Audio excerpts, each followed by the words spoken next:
Welcome. In this presentation, I'm going to be diving into birthing your creations into the world. It's a topic that I talk about with a lot of people, so I thought I would share it in a setting where there's a step-by-step process and you can take it in your own time, write your notes about it. It can be very personal for each person. And this is not just for women, this is for men and women. I find that if we understand more about the physiology of birth, we can see it in our lives. We can see how we can move through our blockages and things that we're struggling with in a new way. And that's really where this comes in. And it also just feels a little more okay, I think. Like this is, if you're struggling with this, you're so not alone. Like so many people struggle with it. I struggle with it a lot with different things, and having more awareness really does help. So we're going to be diving really deeply into knowing the power of your body. When I talk about food or intuitive eating, creative power, there are beautiful aspects of the body. I find with this idea of our capacities as humans to think about things in the thought space, in the airy mind, and then to actually bring them into reality is fascinating and is such a powerful thing that we can do with the body. So it may feel like you're doing it with your mind, you're creating with your mind, but really when we bring the body into that, that's when the really powerful stuff starts to come through. Each part of the body holds a different energy. This is mainly what I work with. When it comes to deciphering an ailment, an illness within the body, discomfort, different sensations, each part of the body has different energy, and I look through the eyes of symbolic sight to help people to decipher why they have manifested their ailments. And it can look a little bit like magic, like you're reading my mind, but it's not. I'm actually reading your body. So we can tap into the wonders within when we cultivate awareness of our human experience. And everyone's is so uniquely different. Our challenges are different, our strengths are different. And that confidence comes from knowing ourselves. When you can say, this is how I feel, this is who I am, you become kind of untouchable. Because no one can disagree when you say that, like, this is who I am, this is how I feel, etc. And that's a very powerful space to be working from, a very powerful place to be birthing from. And yeah, cultivating awareness. I'm going to talk a lot about non-judgment as well, because we're looking at the body, at life with curiosity, rather than thinking it should be some way or another. When we start to watch ourselves and observe through writing, through check-ins, through different practices, this depends on the person, depending on what you resonate with, we start to notice how much we shift and change, and we start to get to know ourselves as unique beings. How is the birthing process related to everyone? I wanted to touch on this first and foremost, that this is inclusive of all people, because we all go through rebirths in life, especially if you were a spiritual seeker. You like to ask why a lot. You want to know the truth behind things. We could be friends. I love finding the truth behind things, and drives me so much, and I don't know why. It's always just been the way that I am.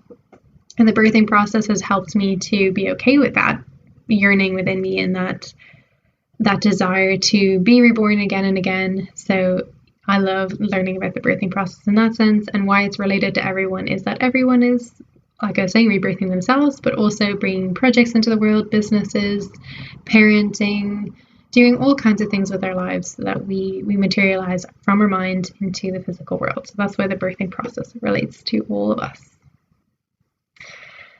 Step one, we have the spark of the idea. I'm going to talk about the firefly analogy because it's important within this idea of, like, what is an idea?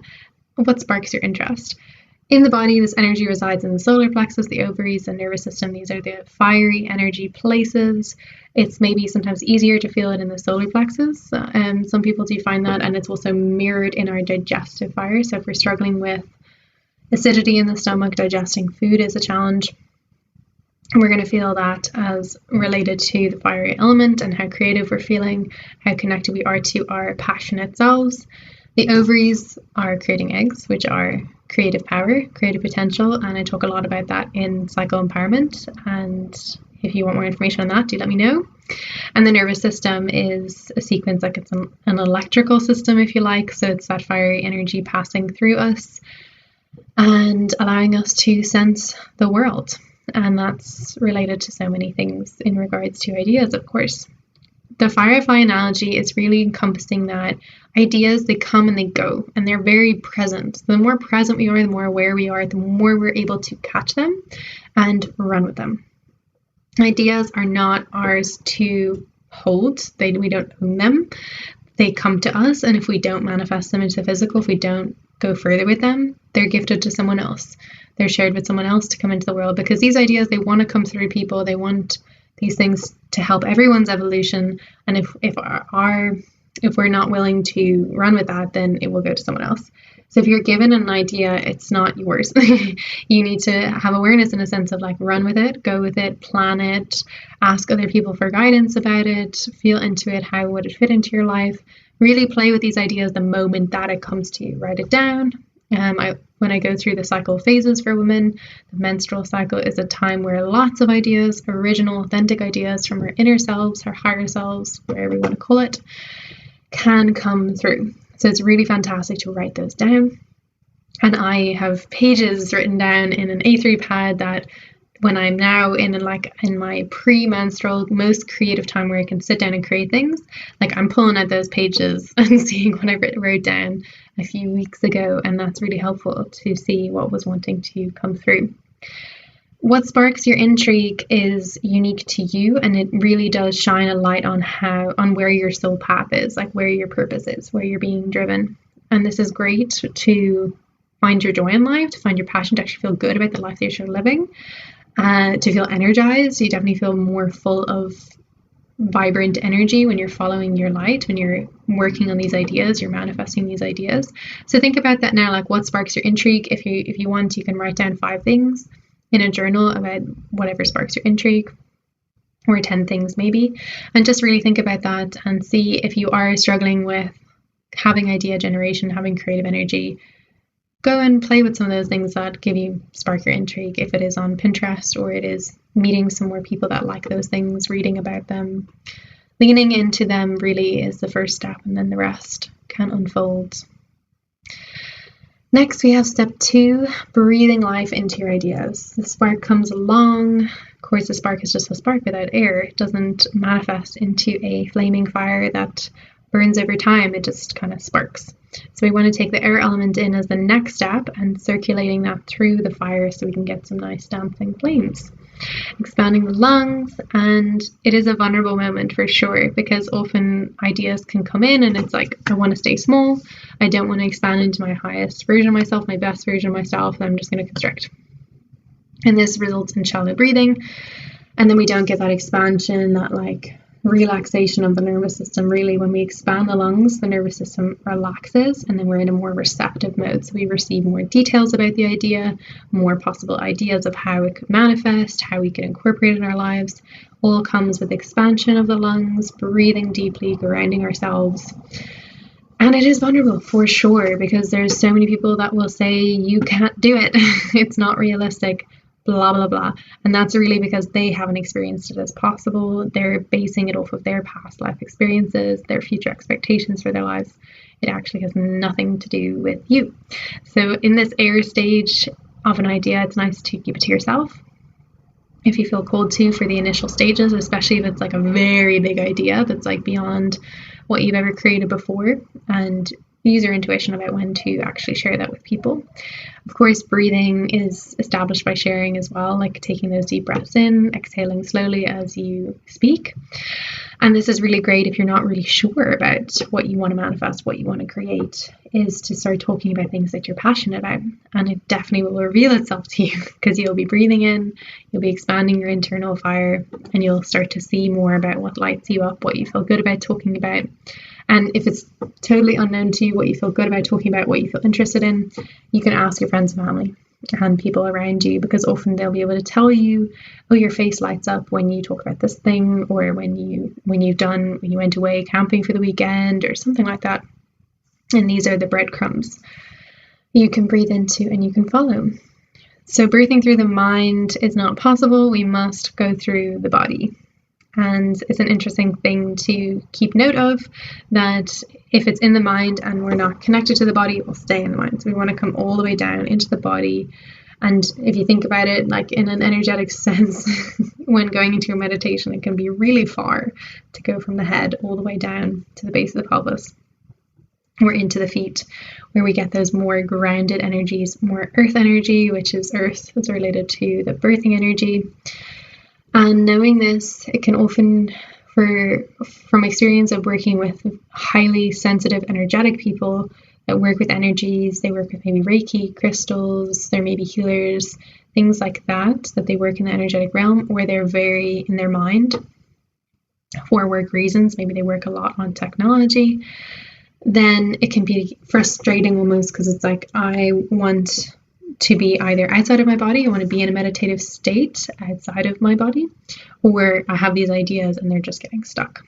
And this can feel like something you got to figure out, when really taking your energy, expanding the lungs and moving your awareness down into the digestive system and into the pelvis is where we're going to get to bring those ideas into the world. The reason why we may not want to do that is because there can be trauma built up in the body, and that's kind of the first hurdle. And that's why I love working with people. I work with people for 2 months at least, because there needs to be time to move through those initial blockages of trauma that has built up over time. So maybe like, yeah, I want to birth all these ideas into the world, but I want to keep my breath constricted because I've suppressed a lot of stuff and I don't know how to deal with it. This is maybe not all conscious, but as I say it, it might ring a bell, or it might sound like, oh yeah, that sounds like me. And so when we start to expand the breath, first thing that happens is the emotional body starts to cleanse, the trauma starts to be released. It's supportive to have a guide or support with you at that stage to help you process those things. And then it's like a clear channel of energy moving up and down the body, and it becomes much easier to think about something, talk about it with people, feel it in your chest, digest the different aspects of it in your stomach, and then birth it through into the world as you surrender to the idea really that's coming through you. This ties into how connected you feel with your body. You can ask yourself this question now and breathe into your body. Notice how your breath feels. Notice how sensitive you feel in your body, how much sensation you feel essentially with your skin, with your heart space, with your head. Where is most of your energy focused? Asking yourself a few of these questions, closing your eyes, and you can write about it, journal about it to gain more awareness of how connected or disconnected you feel with your body at the moment. And this is an important place to start and to be honest with yourself. It's not good or bad to be connected or disconnected from the body, just noticing what is in this moment, and then it's easier to decipher, to decide where you would like to move from there. Within step 3, we have one of the most interesting phases of birthing one's creations into the world.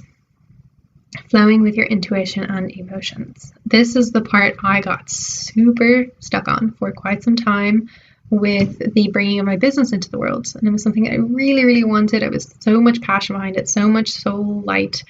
And I was breathing into it, and I was sharing about it, I was talking about it, but like something wasn't literally flowing. So of course we have the water element and surrendering to your creations. Yeah, I'm going to say it's the most challenging phase. That could be biased because I find it one of the most challenging phases. But I find that it's not common in society today to surrender to things. It's more common to make them happen, to push, to dedicate a lot of time to it, to be the go energy behind ideas. And that's not what this energy calls for at all. It actually blocks this surrender, it blocks the flow. And so when we surrender to these ideas that are flowing through us, we are accepting that there are larger energies at play within the world, much more than our physical reality would show us or lead us to believe, or thoughts would allow us to believe. There's much more going on. And so this is important because I feel almost like we're not gifted the blessings, the manifestation that we wish to see until we surrender to this. Because if we get everything from making it happen, we start to believe that we are the creators, that we create everything. What we do is center of the universe, and that's kind of a dangerous space to be from an ego state, because we feel totally in control. it is actually nicer in the end of the day to feel like it is a co-creation with the energies, a co-creation with the universe. And like the image coming into my mind is this elemental card that I have that has two hands like this, and there's energy coming out of the hands, and then there's this like spiral, this shell, almost like a sacred geometry shell is here, and that's like the human is providing the energy, and then the shell is being produced from the energy from the person and from the cosmos and the whole universe. And this is how the creation comes into fruition. And we surrender in this state and it lets it flow. And this is the most important time to see this as a birthing process, because this happens within birthing. We have the state of organizing things, we have the time of being masculine, getting everything together, making schedules, and then there's the time to just completely surrender. So in going through birthing, this can be hard for women because they want to stay in control of the body and they want to make sure the environment's all safe. And if there's a lot of resistance, it can cause complications in the birth and even, result in a C-section, because there's just this lack of surrender. Not that that's the case for everyone or every C-section, of course, it's so different, but just to give the idea, when we surrender to the energy that rushes through us, it's a passive process almost. It may feel like it's totally active, like I'm doing all this, but think about for birthing, it just, the energy comes in and it pushes down. And if we get out of the way, it does that. And we go into that channel in the final stages of birth and we completely surrender to it. Like the whole world around the room, around the people, everything disappears. It's just in that flow, in that intense feminine energy. And that's almost what we need to do in the ends of the creation of what we want to bring into the world. I'll share my experience of this was when I had created all the PowerPoints structure for business, made myself into the businesswoman that I saw myself to be, and it didn't flow. And so I started calling people and doing intuitive wellness coaching sessions for free in exchange for testimonials, and to get the ball rolling, to surrender to what wanted to come through me.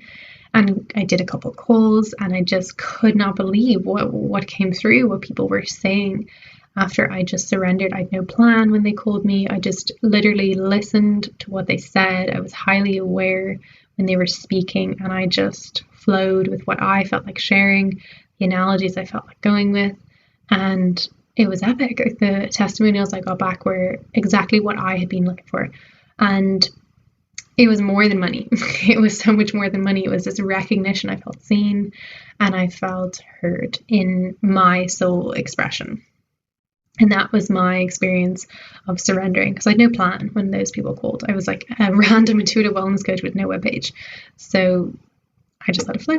And then it transformed everything, and it got me really started on the right path with my business. Not the path I thought was right, but the path that really led me up. Step 4, birthing the idea into the physical world. We're then going into earth. And this is in the root chakra.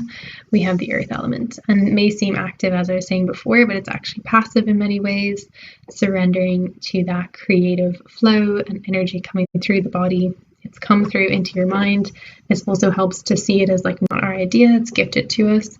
It's easier to surrender to it in a sense because we don't have that constriction, like we're going to hold on to it. And so the structure of our projects, ideas are really helpful to surrender. So in an example of a web page, for instance, like if you have a web page and maybe a calendar system and a phone number, there's enough structure to hold the flow of people coming in to book calls. The same with any kind of service business. If you have selling products, maybe in a restaurant or in a store, that you have the store and you have the basic financial structure set up. And as we set up these earthly structures, then the flow can come in, and it's easy to just continue birthing ideas through because there's this physical holding. And the example of this, in the sense of if we didn't have this, is that we have tons of ideas, they're all in our mind, but there's no web page and there's no like business structure to hold them. So then there's no place to put articles or photos or portfolios or anything that we're creating. It has nowhere to go. And we want to create a container. It doesn't have to be super complicated. It's not the business. It's the holder. It's the container. So we want to make a container that resonates, and then we can just keep filling it in as we get those creative ideas, bring them into the world. So that really helps. That's another part of the earth element that really, really helps in supporting you and bringing your creations into the world. The last thing with this earth element in the root chakra is that we can have trauma in this part of the body for different reasons in life, from past experiences, even trauma from ancestral ties and things that our ancestors experienced, maybe birthing trauma.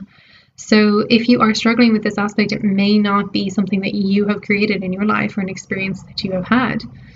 And it may be, it may be trauma that you have experienced. So instead of trying to push the boulder up the hill, sometimes it's nice to just deal with the boulder and deal with the trauma, deal with what's coming up, integrate it, find someone to help you with that integration process and dissolve it. And often when we dissolve those big blockages, those trauma, ancestral or otherwise, we get a lot of wisdom from them. We get a lot of energy. We get a lot of that's fire. Fire is ancestry as well. So we get a lot of fiery energy from that, and that can often help us, go through to create more and to shine our light into the world. So taking a pause to integrate, if you're finding there's a real block here, it can be the best way to go about this last final stage of bringing things into the world. So you'll know if you have this block, if you have fleshed out your ideas in your head, you feel emotionally connected to what you're doing, but it's just like every time you try to materialize it, it just kind of falls apart. It doesn't ever turn it into something that you can really share with people, or you struggle to share things with people. So evaluating that for yourself. Then we have step 5, which is nurturing your creations. Another earth element. I love this photo here where we're just watching it grow, and it's a very important part of the phase, because if you see it like this in this step-by-step process, there has been so much energy involved in getting your creation into the world. So nurture it and take time between the creations. It's not a factory. It's like, take it slow, nurture each one that comes through so that it is sustainable and so that you get to reap the rewards, you get to see the fruits. Sometimes it can be, if we're putting a lot of pressure on ourselves, it can just be like create. And then there's not much nourishing going on of ourselves. We don't feel recognized, and we start to not feel like we burn out, essentially. We spend too much time in fire and not enough time in earth or water. Water is the surrendering, the yin energy, the nurturing. Earth is the grounding, the nourishing in a physical sense, the nourishing the physical body, oiling the skin. These kinds of things are all around nurturing your creations. This makes it sustainable creativity, this step 5. And caring for what you bring into the world is a vital step. Recognizing all we have done to manifest the idea is awakening. It builds huge confidence to see that, I went through all of these stages, and to even recognize what stage you're at with your different creative projects in your life at the moment. Noting what you have achieved in the past, things like that, noticing what you're good at, noticing what you find hard. If we notice what we're good at, we can use that to lean on, and then to work on the things that are hard. And when we know what we find hard, we know what to ask for support with and what to ask for help with. So recognizing all of that. And there are so many people waiting to see what you want to create and share with the world. For sure, everyone is so unique, and there's no end goal. It's not that you're going to be perfect at something. This is a question that comes up often, what, I need to know so much to share with someone else, when in reality there's someone who is at the level that you're at right now and needs your help. So you're at the perfect stage for a certain group of people to help them with a product, a service, a business, parenting as well, thinking that we're not good enough. It's just you are perfect the way you are for where you're at. If you evolve, if you learn more things, if you get better, you'll be perfect for a different group of people. And so it keeps going on, but you're always perfect to start. Now your creations are perfect as they are. Even if you do way better creations in the future, which is inevitable if you keep perfecting your skills, it is perfect for a certain group of people right now. And people really want to hear it. So definitely do share it, nurture it, and be nurturing of yourself in this time as well. So if you imagine it as a pregnancy and a birth, taking that time in the postpartum to nurture yourself is so important. to heal everything that's happened, to bring awareness to the whole story, to congratulate yourself. And that's really healing for supporting yourself for wanting to go through that again. So if you don't feel nurtured and then you try and make another creation, then the creations start to lose potency over time. And then you get frustrated because you're not seeing the same results, you're not seeing the same satisfaction from each creation. And then very quickly, like more quickly than you would think, it's kind of like, what am I doing? Who am I? I don't want to do what I'm doing anymore, even though it's like your heartfelt desire. And just because of a little bit of lack of nurturing. So an important phase to keep note of. This is such a personal journey for everyone, so be sure to, if you have any questions, pass them on to elementalempressmedicine@gmail.com. My webpage is www.elementalempressmedicine.com. I have a blog on there that dives into all different kinds of topics, including this one. If you want to read more about this topic, you'll find it in the Earth element on the webpage. And I also do share a little bit on Instagram, keep it dag. And I do have a YouTube channel as well, Elemental Empress Medicine, that has more of these group classes, if that's where you're watching that here. And